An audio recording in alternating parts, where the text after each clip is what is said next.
Olá, meu irmão, minha irmã. Terça-feira da 23ª semana do Tempo Comum. Uma alegria estarmos juntos para a nossa homilia diária e caminharmos com a Mãe Igreja a cada dia do ano com o Evangelho, a palavra de cada dia. Não sou eu que escolho a leitura, é a liturgia oficial da Igreja para cada dia do ano. De 1º de janeiro a 1º de janeiro nós estamos aqui de segunda a segunda proclamando e meditando a palavra de Deus. E você que me encontra aqui a primeira vez, seja bem-vindo, tá bom? Você é bem-vindo aqui conosco. Meus queridos, para o YouTube é importante joinha, like aí no cantinho, a sua inscrição no canal. Muita gente nos acompanha e não é inscrito no canal, a gente está chegando aí perto de 1 milhão de inscritos, né? Para a glória de Deus. E para o YouTube também é importante que você deixe algum comentário, alguma partilha, um amém que seja. O YouTube entende com o like, com o comentário que o vídeo é relevante, nos mostra para mais pessoas e você me ajuda a evangelizar. Evangelho de hoje, Lucas capítulo 6, versículos de 12 a 19, diz assim: Naqueles dias Jesus foi à montanha para rezar e passou a noite toda em oração a Deus. Ao amanhecer, chamou seus discípulos e escolheu 12 dentre eles, aos quais deu o nome de apóstolos: Simão, a quem impôs o nome de Pedro, e seu irmão André, Tiago e João, Filipe e Bartolomeu, Mateus e Tomé, Tiago, filho de Alfeu, e Simão, chamado Zelota, Judas, filho de Tiago, e Judas Iscariotes, aquele que se tornou traidor. Jesus desceu da montanha com eles e parou num lugar plano. Ali estavam muitos dos seus discípulos e grande multidão de gente de toda a Judéia e de Jerusalém, do litoral de Tiro e Sidônia. Vieram para ouvir Jesus e serem curados de suas doenças. E aqueles que estavam atormentados por espíritos maus também foram curados. A multidão toda procurava tocar em Jesus, porque uma força saía dele e curava a todos. Palavra da salvação, glória a vós, Senhor. Irmãos, a multidão, os discípulos e os 12. Nós temos aqui no Evangelho de hoje níveis de relacionamento com Jesus, de proximidade com Jesus. A multidão que procura tocar, porque de Jesus saía e sai, até hoje, uma força que cura a todos, uma força que liberta. Irmãos, vamos ao encontro de Jesus, toquemos com fé o Senhor. A gente toca Jesus quando a gente reza. A gente toca Jesus quando a gente medita com a palavra de Deus. Quantas pessoas estão sendo tocadas, verdadeiramente tocadas, fortalecidas, avivadas, curadas e libertas pela meditação diária da palavra e, sobretudo, por essa meditação diária da palavra com a leitura orante da palavra, através do nosso diário espiritual, que está lá no meu site. Gente, eu fico assim, comovido, né?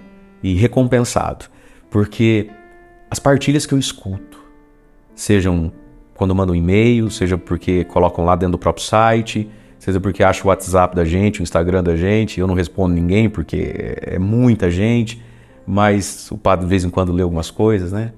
Sejam porque vem nas missas aqui 6 da manhã, de tantos lugares e distâncias para agradecer, né? Para apertar a mão e eu poder ouvir certas coisas.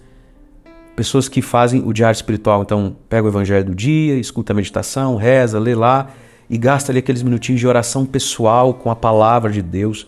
Quantos são os testemunhos? Sai uma força de Jesus presente na palavra, escutada, compreendida e rezada. O evangelho, meus queridos, nos foi dado para a gente rezar, né? Para mudar a nossa vida, óbvio. Mas para mudar a nossa vida não basta entender coisas, porque, como diz São Paulo, o bem que quero não faço, o mal que não quero quando vi já foi. Nós precisamos da oração. Então, de Jesus ainda sai, sempre sairá uma força que cura quando a gente reza com a palavra e a partir da palavra.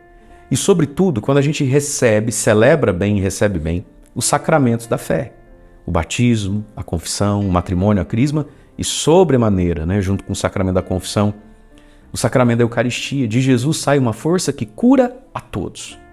Mas veja, o Evangelho diz, então, que tinha a multidão que tenta e que procura tocar Jesus e nós nunca podemos abandonar essa postura na vida, essa humildade na vida.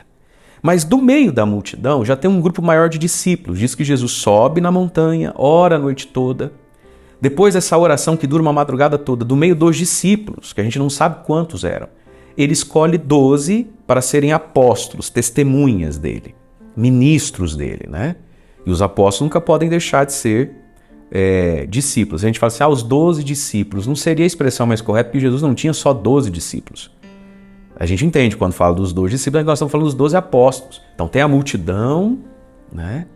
Tem vários discípulos que já deram um passo além da multidão. São aqueles que agora estão pautando a vida na palavra de Jesus, nas pregações de Jesus. Então, Jesus não está só me curando, me beneficiando. Jesus está me mudando. É aqui que está o discipulado, né? Dentre esses estão os 12, que são um desejo de Jesus. Aqui está a hierarquia da igreja. Jesus quis, da multidão dos discípulos, chamar 12 para constituí-los apóstolos. Aqui está o sacerdócio cristão, o sacerdócio católico.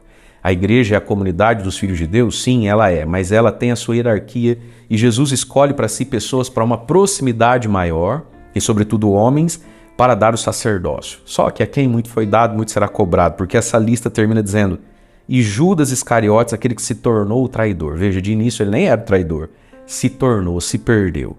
E não tem nada mais feio, mais triste que um padre que perde a fé, que um sacerdote que perde o temor e que vem a trair Jesus. Mas veja, meus queridos, isso acontece também com você, que às vezes não foi chamado a ser padre, mas foi chamado a abrir a porta da igreja. Não foi chamado a ser padre, mas a senhora foi chamada a ser ministra da Eucaristia, catequista da primeira etapa das crianças. O ser humano é impressionante. Quando a gente deixa de ser mais um na multidão, quando a gente ganha esse sobrenome da igreja, qual a Maria? A Maria da igreja, a Maria da igreja, né? Quando a gente ganha algum sobrenome gospel, quando a gente ganha algum sobrenome eclesial, parece que a gente perde a humildade. Então diz lá, ó, e Judas que se tornou o traidor, porque agora ele não é qual Judas? É o Judas apóstolo agora, né?